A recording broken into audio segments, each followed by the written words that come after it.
Hello everyone, welcome to today's current affairs. Today, that is 4th Jan 2018, we basically have 5 major topics to discuss. First is about Saji La Pass, second is about Sofia, third is about Super Blue Blood Moon, fourth is about Bomb Cyclone, and fifth is about the Gavi Alliance. Now moving on with the first one, Saji La Pass. Why it is in news? It is because Union Cabinet has recently given its approval in order to build a tunnel to boost the road connectivity from Kargil to Leh Ladakh region. That is, so as far as your prelims is concerned, you need to focus on the geographical extent of these regions, the geographical features of these region. So Saji La, you need to understand which range it is located, which mountains it is located, the important peaks that is surrounded in and around these regions, and also other important passes that are located in the same range. And also just understand that it is located at an altitude of 11,578 feet, and it is located, or it is situated on the Srinagar Kargil Leh NH, which actually connects Kashmir Valley with that of the Leh Ladakh region. And it also facilitates an all-weather, the tunnel project will facilitate an all-weather connectivity, which right now is not being possible. Today, in the present time, from December to April, due to the heavy snowfall, it is actually closed down. So this is very critical as far as our defense establishment is concerned, because border management, the Kargil areas, etc., they depend upon the Saji La Pass in order to have the critical supplies across the year. So once it is closed, they will have to look out for other costly as well as much riskier way in order to provide the supplies. So this will remove all these obstacles and provide an all-weather connectivity. So the most strategic part as far as Kargil sector is concerned. So this project, it consists of a 14.15 kilometer long, 2-lane bi-directional single tube tunnel, which is actually having a parallel 11.2 kilometer long parallel escape tunnel. So once it is completed, it will be actually one of the longest. It is actually the longest. It would be the longest Asia's tunnel. So right now it is actually a 9-kilometer tunnel, which is Chennai Nashri of India itself. This would be overcome, or this would be overtaken by the new Saji La Pass tunnel. Now moving on, it is actually to be implemented by Ministry of Road Transport as well as Highways through, and it would be conducted or implemented through the National Highways and Infrastructure Development Corporation Limited, and it is actually mandated to be completed within 7 years. Along with that, you also need to understand that there are several other infrastructure programs that are growing, or infrastructure projects that are being undertaken in and around this region. One of the most important among them is the Z-Mora tunnel at Gagangir. It is actually a 6.5 kilometer, and when this also completes, it will provide a much easier all-weather connectivity across the Kashmir Valley. It also, so the biggest advantage which these Saji La Pass, etc., or these tunnels are expected to bring is that it would enhance the safety of travelers who are actually passing through Saji La Pass. That is first and foremost. Second is about reducing the travel time. Right now it takes 3 kilometers circling these region, especially when it is actually during the December to April time. But it will be reduced by just 15 minutes with the completion of this particular tunnel.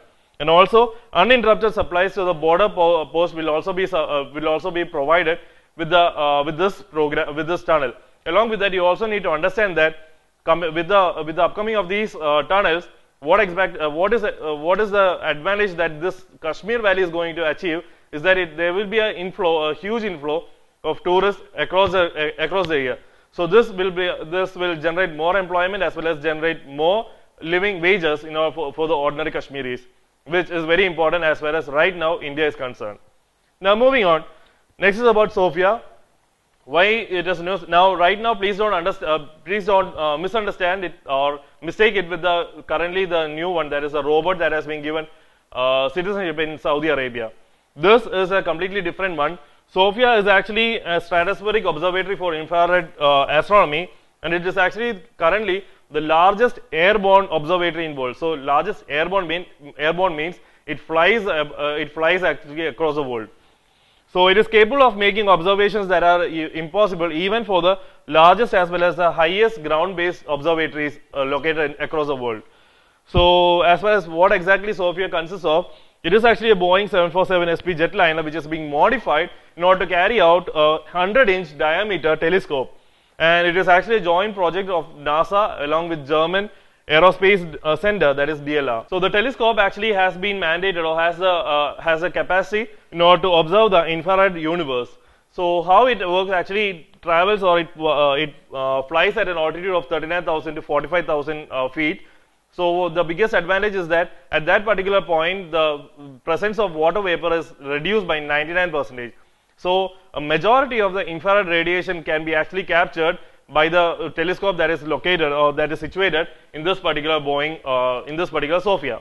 So the Sofia is mandated to carry on observations of celestial magnetic fields, star forming regions, comets, black holes, as well as Titan. Now Titan here refers to Saturn's giant moon.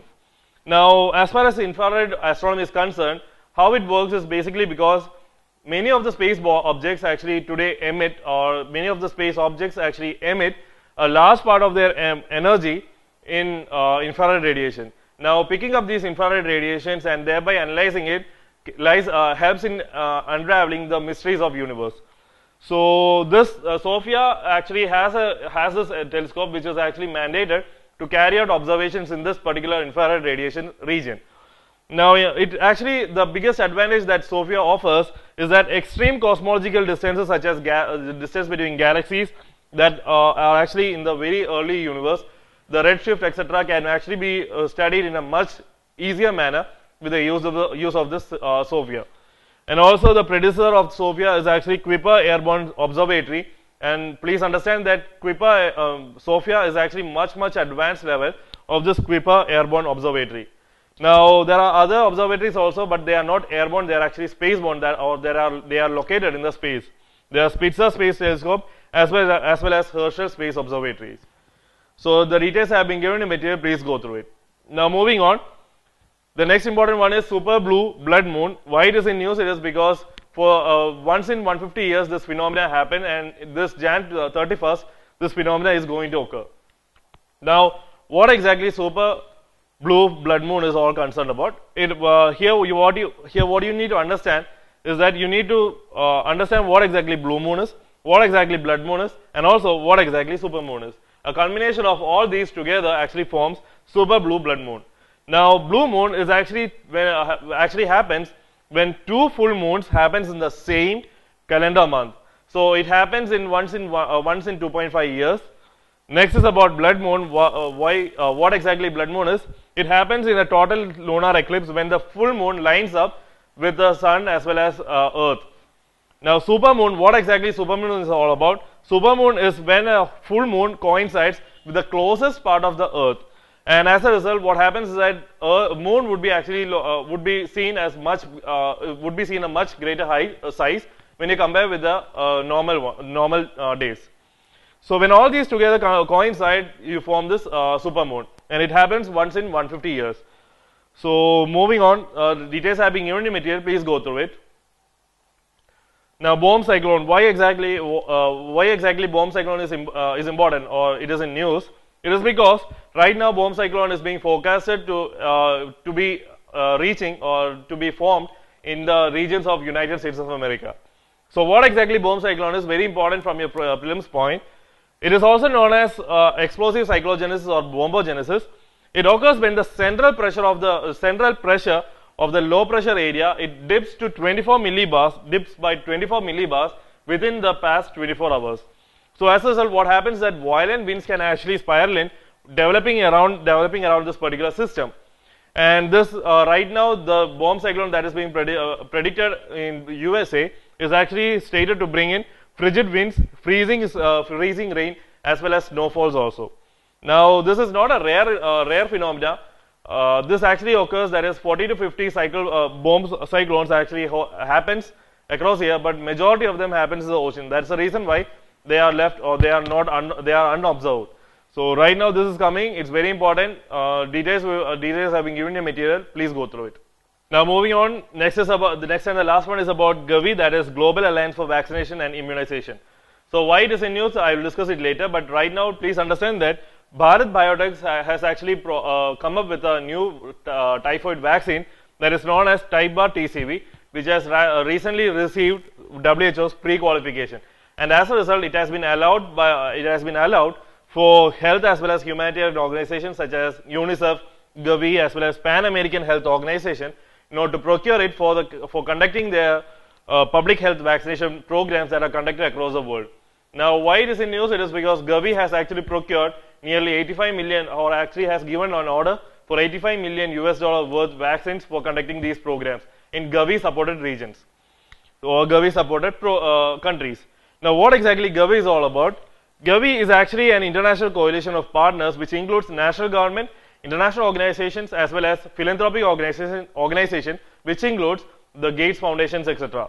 Now, it is being so Gavi actually supports the world's poorest countries which are actually having lowest gross national income, that is below or equal to US dollar 1,580 on an average for the past 3 years.